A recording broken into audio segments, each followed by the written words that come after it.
नमस्कार, मैं आचार्य अशोक भंडारी आपके समक्ष आज प्रस्तुत हूं दोबारा से। और बहुत बहुत धन्यवाद आपका जो मुझे सहयोग मिल रहा है और मैं बहुत आभारी हूं आपका। और अभी मेरे को किसी ने मैसेज किया कि मकर राशि में 6 ग्रहों की युति हो रही है, तो आपने उसके बारे में बताया नहीं मुझको, हमको, या जो भी है ना। तो मैं प्रयास कर रहा हूं कि आपके समक्ष हर राशिवाद के हिसाब से आपको उसको बारे में बता रहा हूं।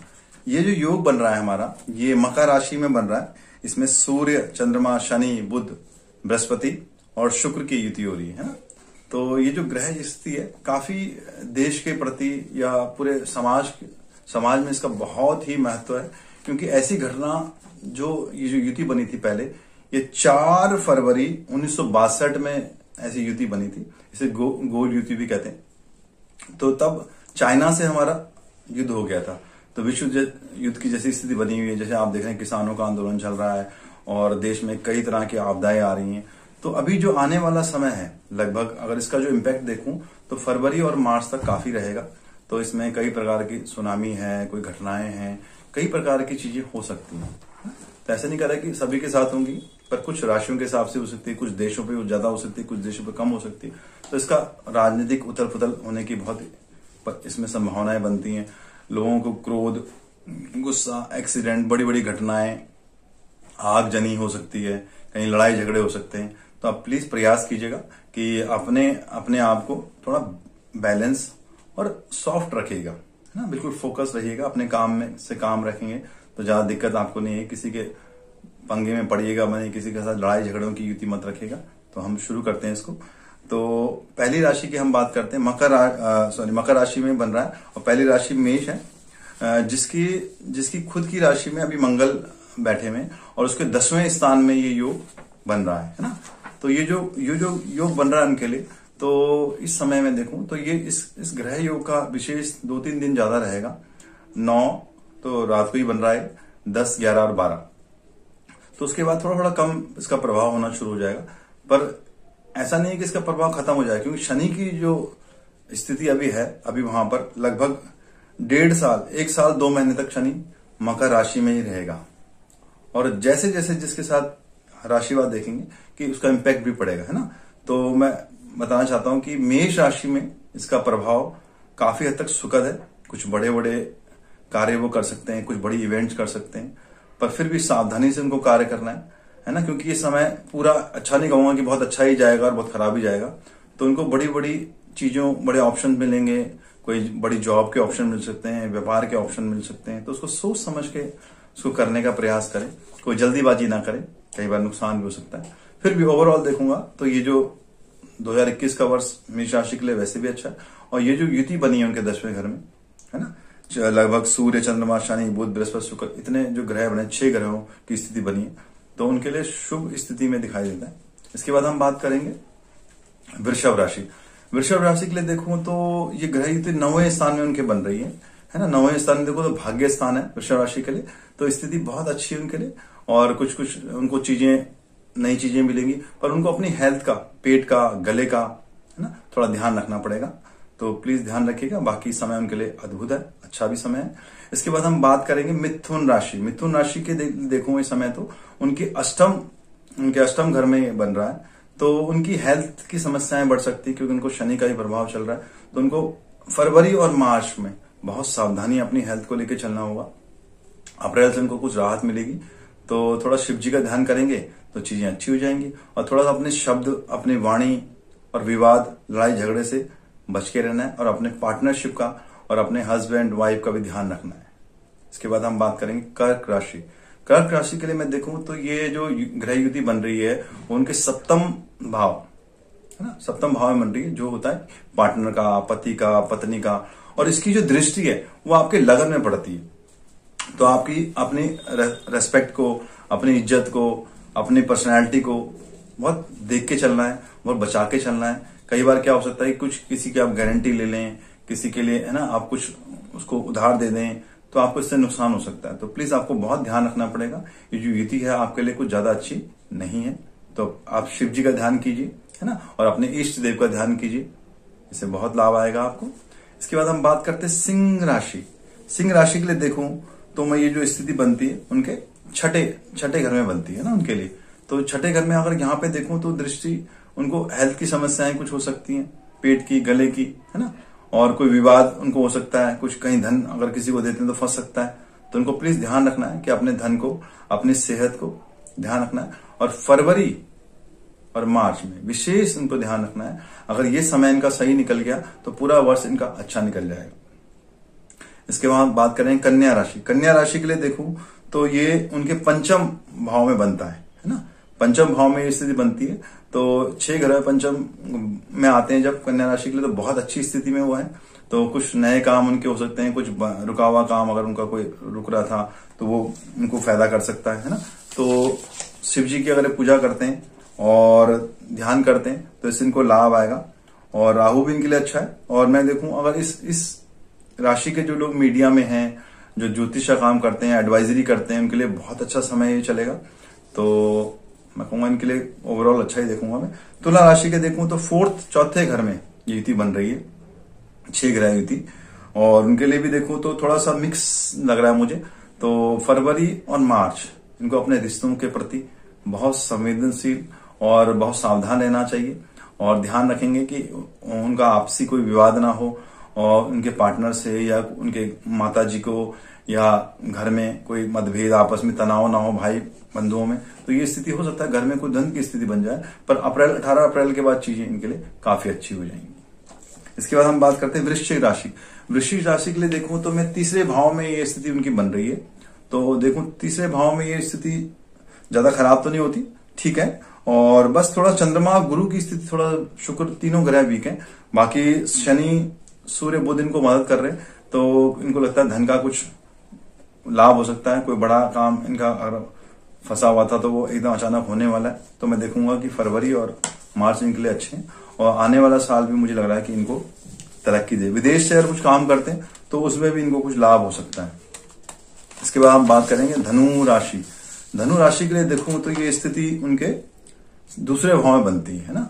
तो धनु राशि पे देखूं तो शनि का आखिरी पड़ाव चल रहा है, या आखिरी उतरती हुई 7.5 आती है। तो उनको भी सावधान रहना चाहिए, क्योंकि इतने ग्रह, अगर 6 ग्रह जब दूसरे घर में आ जाते हैं, धन स्थान कहा गया, कुटुंब स्थान कहा गया इसको, तो अचानक कोई चीज इनको नुकसान कर सकती है। हो सकता है अचानक कहीं पे पैसा लगाएं, फंस जाए, किसी को दें उधार तो पैसा फंस जाए। तो प्लीज ध्यान रखिएगा, अपने पैसे को बचा के रखिएगा।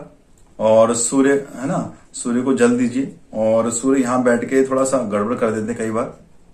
और अपनी वाणी का ध्यान रखिए, क्योंकि वाणी स्थान भी है। हो सकता है कि अपने शब्दों से आप किसी की बुराई कर दें, किसी को अपशब्द बोल दें, तो कृपया करके अपने शब्दों का अच्छा इस्तेमाल कीजिएगा। और पेट गैस से बचिएगा, और खाने, आपके गले की समस्याएं कुछ हो सकती है तो अच्छा खाना खाइए, अच्छा बोलिए, अपने व्यवहार को बहुत सुंदर रखिएगा, और शिव जी और हनुमान जी की पूजा कीजिए, इससे लाभ आएगा आपको। इसके बाद देखूं मैं जो ये एक्चुअल प्रभाव जो ये कहां पे है, ये मकर राशि पे एक्चुअल प्रभाव है, ठीक है। मकर राशि की जो स्थिति देखूं मैं यहाँ पे, तो सबसे ज्यादा प्रभाव जिस राशि पे पड़ रहा है वो मकर राशि है। तो मैं कहूंगा उनको बहुत ज्यादा सावधान रहना पड़ेगा, और बड़े बदलाव हो सकते हैं इसमें अचानक, ठीक है। तो ध्यान रखना पड़ेगा कि क्या आपके लिए अच्छा है, क्या बुरा है। कई चीजें अचानक हो जाएंगी जो आपको पता नहीं चलेगी। 7.5 के दूसरे फेज में आप चल रहे हैं, जो आपकी छाती पे चल रहा है, जो आपको कष्ट दे सकता है ना। तो पैर है, पेट है, एक्सीडेंट है, चोट से बचिएगा। और फरवरी और मार्च में बहुत ध्यान रखिएगा, शिव जी की आप पूजा कीजिएगा, किसी से उलझिएगा नहीं लड़ाई झगड़े में, इससे आपको लाभ आएगा। इसके बाद हम बात करेंगे कुंभ राशि। कुंभ राशि के लिए देखूं तो ये स्थिति उनके 12वें घर पे आई है, मतलब जो उनके लिए आए। तो इसमें आप उनकी हेल्थ को समस्या दे सकती है, चोट है, एक्सीडेंट है, हॉस्पिटल है, धन है, खर्चे बढ़ सकते हैं, बीमारियां बढ़ सकती हैं। पर हाँ, बीमारियां बढ़ेंगे तो उनका इलाज ही मिल जाएगा, पर उनको ध्यान रखना पड़ेगा। ये समय इनके लिए भी कुछ ज्यादा अच्छा दिखाई नहीं देता, तो प्लीज ध्यान रखिएगा। और आप क्या कीजिएगा कि गरीबों को कुछ खाना दे दीजिए, उनको है ना कुछ खाने की चीज दे दीजिए, और जितना रिलैक्स आप रहेंगे उतना आपको लाभ आएगा। शिव जी की पूजा करें, और पंडित जी को या मंदिर में कुछ दान कर दें, इससे आपको लाभ आएगा। इसके बाद हम बात करते हैं आखिरी राशि जो मीन राशि है। मीन राशि के लिए देखूं तो ये स्थिति उनके 11वें लाभ भाव में बनती है, जो बहुत अच्छी स्थिति में है। और मुझे लग रहा है कि कुछ बड़ा काम इनका हो सकता है। बस कोशिश इनको करना है कि आराम से चलना है, कोई जल्दीबाजी नहीं करनी है। और इनकी नौकरी अगर चेंज हो रही है या कोई स्थान परिवर्तन हो रहा है, उससे इनको लाभ हो सकता है। और जिन लोगों की अभी तक मीन राशि वालों की शादी नहीं हुई है, तो शादी के आयाम इस साल में इनके लिए बनेंगे। इस समय भी बहुत अच्छा है, फरवरी मार्च में थोड़ा आराम से चले और चीजें मुझे लग रहा है कुछ फेवर करने वाली हैं। और शिव जी का ध्यान करें, बड़ों के आशीर्वाद लें। अब मैं आपसे वास्तु के बारे में कुछ बात करने वाला हूँ। कई लोगों के मेरे पास बहुत सारे प्रश्न आए कि वास्तु के बारे में आप कुछ बताइए। मैं बस ये बताना चाहता हूँ, वास्तु क्या चीज है कि इसमें देखते हैं कि हम डायरेक्शन को देखते हैं बेसिकली, है ना, कि पूरब है, पूरब, पश्चिम, उत्तर, दक्षिण। तो इसमें देखते हैं कि आपका, कई लोग बोलते हैं किस तरह से दरवाजा हो। देखो, दरवाजे की स्थिति में कहूं तो हर आदमी के लिए उस प्रकार उसके लिए अलग अलग होती है, पर फिर भी हम जनरली देखते हैं जैसे पूरब दिशा का अगर दरवाजा आपको मिल जाता है जनरली तो अच्छा माना जाता है। उसमें उत्तर दिशा है, पश्चिम दिशा है। थोड़ा दक्षिण दिशा को हम खराब मानते हैं थोड़ा सा, क्यों? क्योंकि वो यम की दिशा मानी जाती, अग्नि की दिशा मानी जाती। अगर आपका मंगल सूर्य वीक है तो आपको वो दिशा कष्ट कर सकती है। इसीलिए दक्षिण की दिशा के लिए हम थोड़ा सा अवॉइड करते हैं। ऐसे नहीं कि नहीं रहते, कई लोगों को बहुत सूट करती, जिनका मंगल बहुत अच्छी पोजीशन पे है ना, तो उनको बहुत सूट करती। तो प्रयास करना चाहिए कि आपका जनरली ईस्ट में हो, वेस्ट में हो, नॉर्थ में हो, इस तरह का डायरेक्शन होगा तो आपको प्रॉफिटेबल होगा। मैं आपको बता रहा था कि वास्तु की जब हम बात करते हैं तो हम देखते हैं कि जितना हम ऊपर जाएंगे, जैसे first floor, second floor, third floor, जो टॉप जो भी फ्लोर, आजकल देखो बिल्डिंग बन रही है काफी ज्यादा, तो उनमें वास्तु दोष क्यों नहीं हो पाता? क्योंकि जितना हम ग्रेविटी से ऊपर जाते हैं, जितना ऊपर जाते हैं, वो चीजें हमें कम तक करती हैं। फिर भी बेसिक चीजें आप देख लीजिए, जैसे कि आपका एंट्रेंस नॉर्थ हो, ईस्ट हो या वेस्ट हो, है ना, उसको आप देख सकते हैं। आप देखिए किचन की पोजीशन आपकी लगभग साउथ ईस्ट होगी तो बहुत अच्छा रहेगा। और अगर नहीं हो पाती तो ईस्ट कर सकते हैं, है ना, ईस्ट में कर सकते हैं, साउथ में कर सकते हैं, तो उससे ही फर्क आता है। कोशिश कीजिएगा कि आपका जो किचन हो वो नॉर्थ साइड में नहीं होना चाहिए, है ना, थोड़ा सा नॉर्थ, क्योंकि कुबेर की स्थिति, धन की स्थिति वहां पे, तो वहां पानी की स्थिति में अगर आप आग जलाते हैं तो नुकसान करती है ना, और आग की स्थिति में आप पानी जलाते हैं या पानी की स्थिति रखते हैं वहां पे तो खराब माना जाता है ना।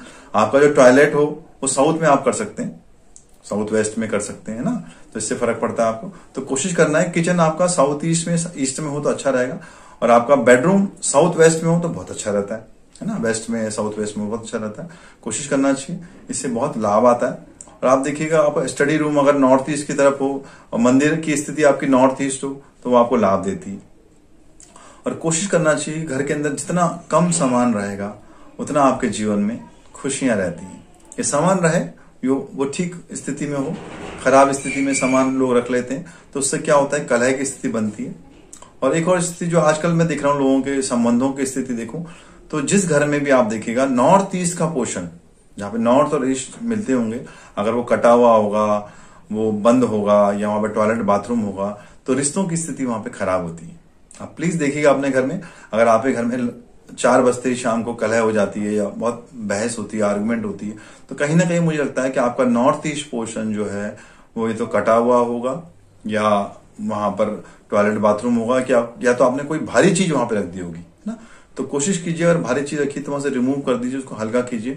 और साउथ वेस्ट डायरेक्शन जो आपके घर की है ना, रिश्तों के लिए, क्योंकि वो वास्तु पुरुष का देखें तो सिराना है, उसका सर है। नॉर्थ ईस्ट जो है वो सर है और साउथ वेस्ट जो है उनके पैर हैं, तो सर को हल्का करते हैं और पैर को भारी करते हैं ना। तो इसीलिए मैं बताना चाह रहा हूं आपको कि साउथ वेस्ट को आप कोशिश कीजिए कि हैवी कर दिया कीजिए अपने घर का। और नॉर्थ ईस्ट डायरेक्शन जो है जितना उनको हल्का रखेंगे, वहां पे कोई पानी की व्यवस्था कर सकते हैं, है ना, मंदिर हो सकता है वहां पे नॉर्थ ईस्ट में, तो लाभ रहेगा। और साउथ ईस्ट में आप, साउथ वेस्ट में सॉरी, साउथ ईस्ट में तो किचन हो ही गया, साउथ वेस्ट में आपको बेडरूम बनाना है, जिससे आपको लाभ आएगा। तो 2-3 चीजों का भी आप ध्यान रखते हैं, तो क्योंकि वास्तु बहुत ही कॉम्प्लिकेटेड हो जाता है कई बार, तो जितना हल्का फुल्का भी आप करते हैं तो आपको लाभ होना शुरू हो जाता है। ठीक है, तो कोशिश कीजिए कि सामान आपके पास कम रहे। और एक चीज और बोलना चाहता हूँ कि लोगों के घर में जब भी मैं जाता हूँ कभी, तो जनरली झाड़ू उनका दिख जाता है ना, तो कोशिश कीजिए कि झाड़ू को ऐसी जगह हाइड कर दें कि दिख ही ना हो। साउथ में कर सकते हैं, वेस्ट में कर सकते हैं, है ना, ईस्ट और नॉर्थ में उसको नहीं रखना चाहिए, उसको आप साउथ या वेस्ट में रख सकते हैं, उससे बहुत फर्क पड़ता है आपको। और आप देखिएगा अपने घर में सीलन, डैम्पनेस बोलिए, सीलन ना होने दें।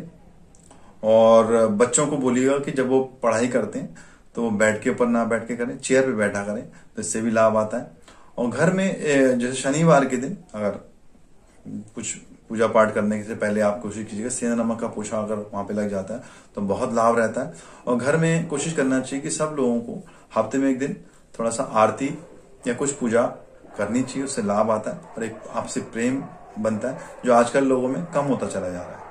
कारण ये है कि सब लोग बहुत बिजी रहते हैं और पहले जमाने में एक या दो लोग काम करते थे, अब सारे के सारे लोग लगभग काम करते हैं। चलो ठीक है, आज की जरूरत भी, क्योंकि पैसा की स्थिति है, लोगों को धन चाहिए, उनकी सहूलियतें हैं और बहुत सारे उनके खर्चे भी, तो वो भी ठीक है।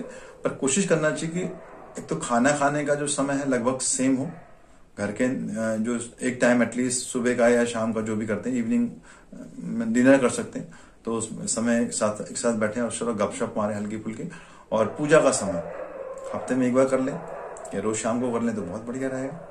ये छोटी छोटी चीजें आप ध्यान रखिए, इससे बहुत लाभ आएगा। नमस्कार, धन्यवाद। आगे भी मैं आपको छोटी छोटी टिप्स देता रहूंगा जिससे आपको लाभ आएगा। धन्यवाद।